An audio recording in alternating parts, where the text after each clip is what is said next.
When it comes to both the big and small screens, DC have, for the most part, relied on their most popular characters to capture an audience. Now, there's nothing inherently wrong with this approach. DC have to turn a profit, and bats and soups are the two most recognizable fictional symbols in the world. However, it has become apparent in recent years that, when Warner Brothers are particularly bat-inclined, saturation and character fatigue emerge in a noticeable way.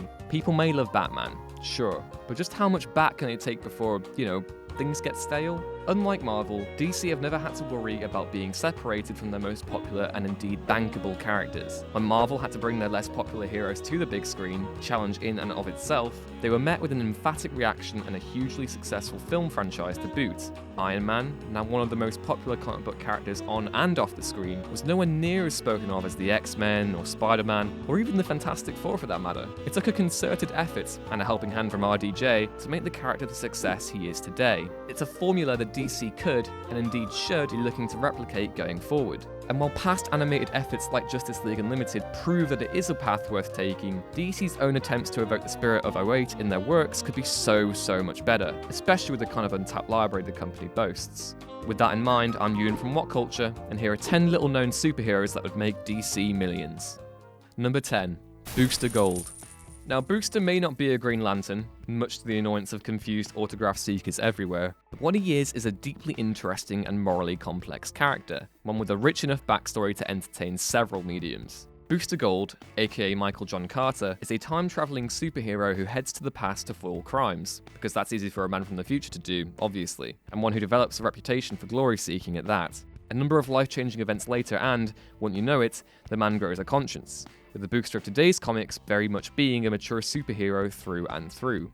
Of all the journeys DC could bring to both the big and small screens, Booster's has to be the best. Seeing the character develop from a thoroughly unlikable guy into a proper hero, one that everyone can rally behind, would add a whole new dimension to the DC extended universe. Let's get him in everything. Comics, film, TV, all of it. Number 9. Etrigan the Demon.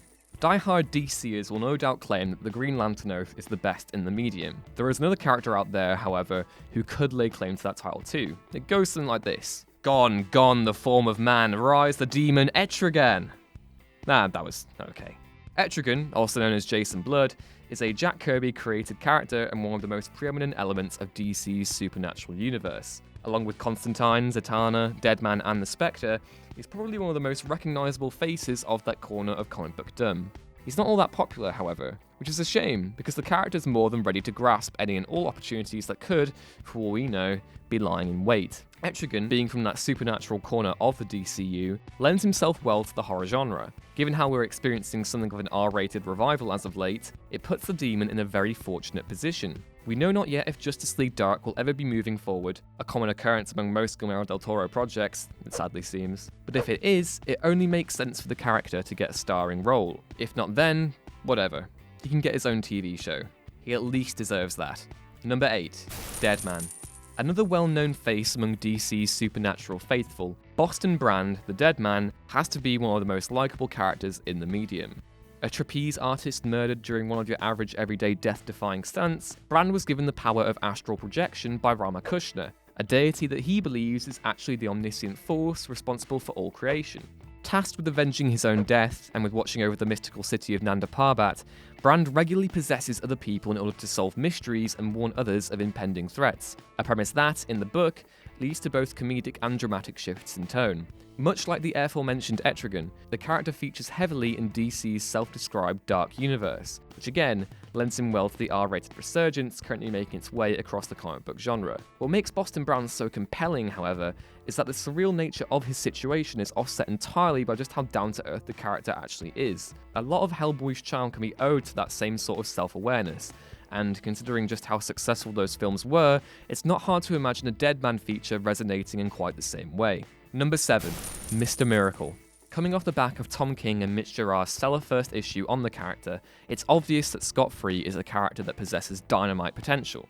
Another one of Jack Kirby's marvelous DC creations, Mr. Miracle is but one of the many new gods that populated the creator's Fourth World comic series at the start of the 70s. He grew up under the thumb of Darkseid and Granny Goodness on Apokolips, and if you happen to understand the gravity of those circumstances, you'll more than likely agree that Scott's had it tough. The character would escape Apokolips along with his wife, Big Barda, and flee to Earth. There, he befriended master escape artist Thaddeus Brown and went on to become the world's premier death-defying miracle worker.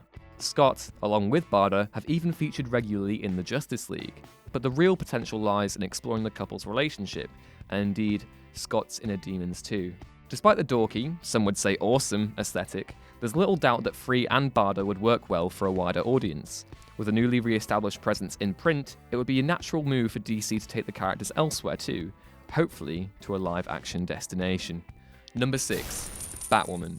While there's little doubt that most of you out there will be aware of most, if not all, Bat fam members, Batwoman is a character that somewhat eludes the spotlight. A military veteran and one of the publisher's most iconic LGBT superheroes, Kate Kane joined the DC universe during 52, an event that saw Batman, Superman and Wonder Woman effectively go missing in the wake of Infinite Crisis.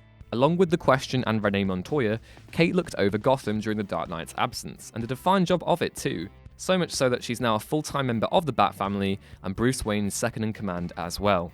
Apart from the fact that the character brings some much-needed representation to the genre, Kate Kane is also just a fantastic character all around. The chance to see Gotham through the eyes of someone who isn't Batman on both the big and small screens would be so refreshing, and would no doubt solve the bat-sized headache that's ostensibly working its way through Matt Reeves' long-gestating Dark Knight project.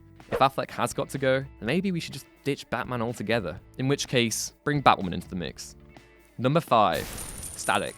2000's Static Shock was one of the DC animated universe's finest releases, so it should be no surprise, really, to hear that fans are pretty fond of the character. Created in 1994 by Milestone Media founders Dwayne McDuffie, Dennis Cohen, Derek Dingle and Michael Davis, Virgil Hawkins, while undoubtedly known to the DC faithful, has never really gotten the chance to shine outside of his comic series and TV show. Fleeting references have been made to the character in other projects, and he even had a planned appearance in Injustice 2, but talk of a live-action adaptation has stalled in recent years nonetheless. It's a shame, because Virgil, like many of his other Milestone cohorts, possesses some crazy potential for a live-action TV series and or film. Number 4. The Ray. The Ray is actually on his way to the CW Seed in animated form, so it's clear that the character's profile is set to grow. He's by no means a household name, however, and is very much a character DC should be looking to exploit as they extend their, well, extended universe. The Ray is actually one of the most powerful characters to have graced the halls of justice, and indeed had a major role in Grant Morrison's mind-meltingly good Final Crisis. It's obvious that the CW has plans for the character, and while yes, that's pretty rad in many respects, one can't help but think that its potential will be somewhat wasted there. Given the chance to feature in a League film, one that boasts the crisis-ridden inflections of Morrison's earlier works, then it could be a standout feature. Number 3.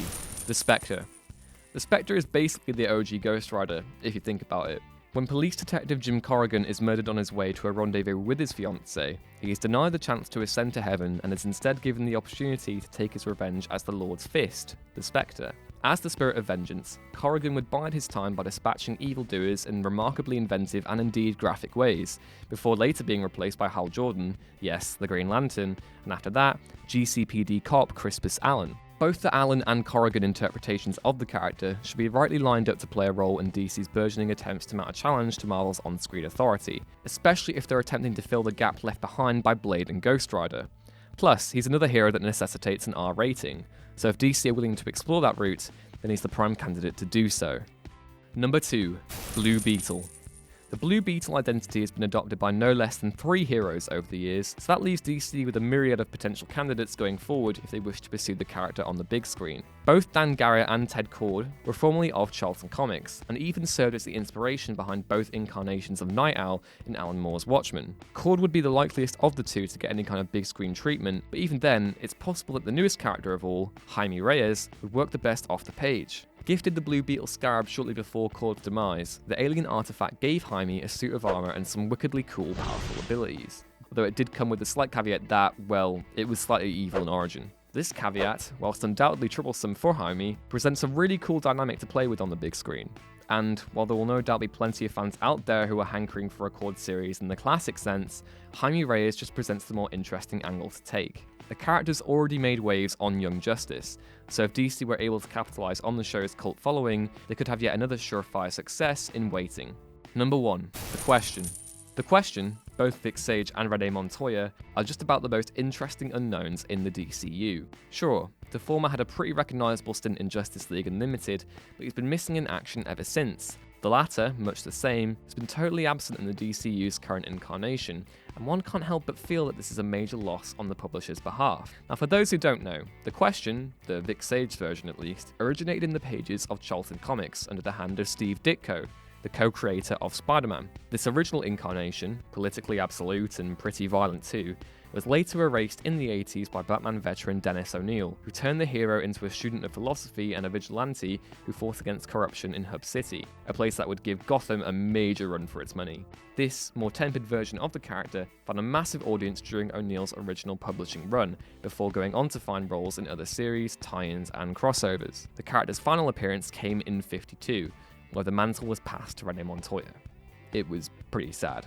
An expert martial artist and sleuth to boot, Ditko's character is one ready-made for the live-action arena, or even the gaming medium too, if the right opportunity came along. They're perfect in the sense that not only do you have the action and suspense of a Bat-style premise with the pair, but also the nuance and political salience of the O'Neil series too. More important, however, is the character's legacy engenders the property with a certain kind of longevity. There's a massive, massive arc that can be explored, if only creators were given the opportunity to do so.